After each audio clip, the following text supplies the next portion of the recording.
Senator Joe Manchin from West Virginia was the only Democratic senator who voted against protections for the LGBT community. Now, these would be protections on a federal level. Currently, unfortunately, the LGBT community has to rely on state laws, and a lot of states do not protect the LGBT community, and they certainly do not extend anti-discrimination protections to transgender individuals. Now, after voting no, again, being the only Democrat who voted no on these protections, here's what Joe Manchin said. "I strongly support equality for all people and do not tolerate discrimination of any kind. No one should be afraid of losing their job or losing their housing because of their sexual orientation. I am not convinced that the Equality Act, as written, provides sufficient guidance to the local officials who will be responsible for implementing it, particularly with respect to students transitioning between genders in public schools." Yeah, not buying it. So let's take a look at the Equality Act. What does it do? The Equality Act would amend the Civil Rights Act of 1964 to ban discrimination on the basis of gender identity and sexual orientation in housing, employment, education, federal programs, jury service, public accommodations, and credit and lending. So what do you need to clarify here? Like what's so confusing, what's so difficult to implement about that? I don't know.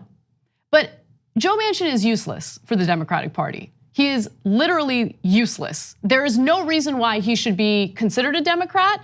And the fact that he can't even vote in favor of this very simple piece of federal legislation to protect disenfranchised people gives you a sense of where his heart really is.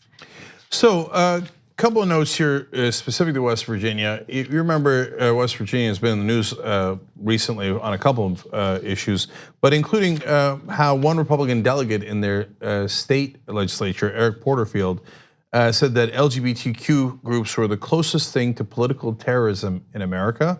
And they were a modern day version of the Ku Klux Klan. When a reporter asked him what he would do with his kids if they were gay, he said, "I'd take my daughter to get a pedicure, or my son to go hunting and fishing, and if that didn't work, I'd quote, see if they can swim."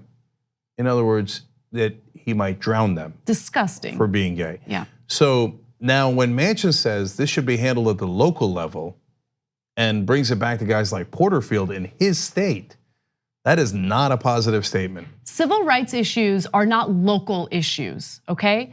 The federal government's main role is to protect its citizens. But time and time again, it does the exact opposite.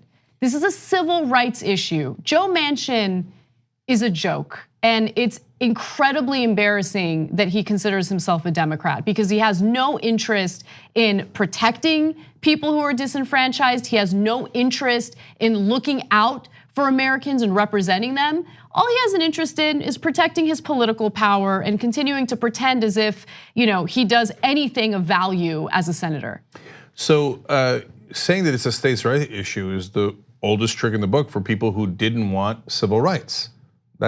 Was the entire playbook during the civil rights era and during slavery.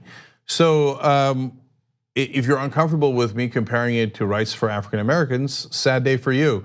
Yes, rights for gay people and trans people are just as important. They're Americans just like everyone else, and they suffer violence, they suffer attacks and discrimination continually, and I would argue they suffered more than anyone else in the country. In fact, I've got stats on that in a second.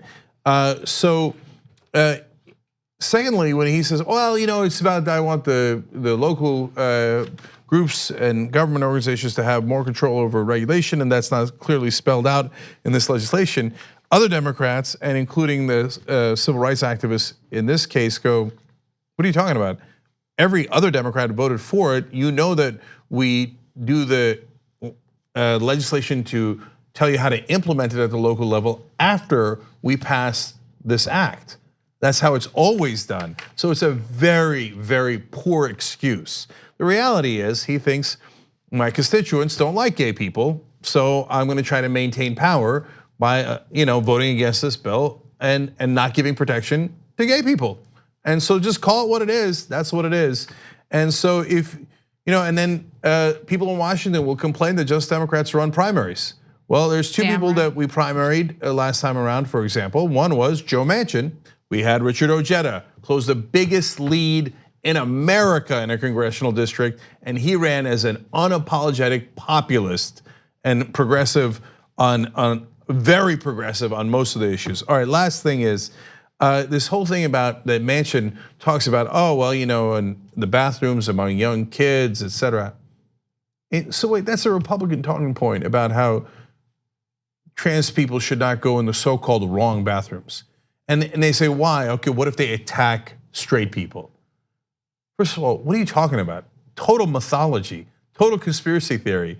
There are no straight people being attacked by trans people. On the other hand, trans people are often attacked in bathrooms. And so I wanted to share that stat with you.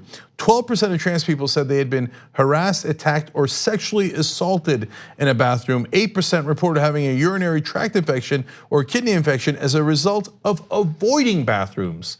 They're so worried about how people are going to react that they don't go to the bathroom. And 8% of them, that's a stunning number, have these urinary tract infections, et cetera, because they were so scared of the reactions that they would get. And in this climate of bigotry and homophobia, for a Democrat to vote against gay rights and trans rights it's unconscionable. Look, it takes a lot to be a leader, right? In order to be a leader, you have to sometimes stand up and push the country in a direction that might feel uncomfortable. Bernie Sanders did it in the 1990s when it was incredibly unpopular to be supportive of legalizing gay marriage, fighting for equality for the gay community. He was doing that. I mean, I found videos in 1995 where he was doing that. And so I bring that up because that's what a leader does. A leader sometimes pushes for change when maybe the country's not ready for it yet. So last thing on this, and Anna makes a great point there. That's why I wanted to add on to it. Because Joe Manchin goes around like he's a tough guy. And remember in his first ads running for Senate, he shot some piece of legislation offered by Obama. Like, he put a bullet in it in a political ad, right? Oh, he's so tough. No, tough is when you're fighting for people who are hated but need protection, and you're doing it when it's unpopular. Tough isn't, hey, people want to pick on minorities in my state, and I'm too scared to challenge them. That's not being a leader, that's not being tough. On the go, don't worry, we got you covered. You can still listen to TYT at our new podcast network. Find us on Apple Podcasts, the Google Play Store, or at tyt.com/podcast.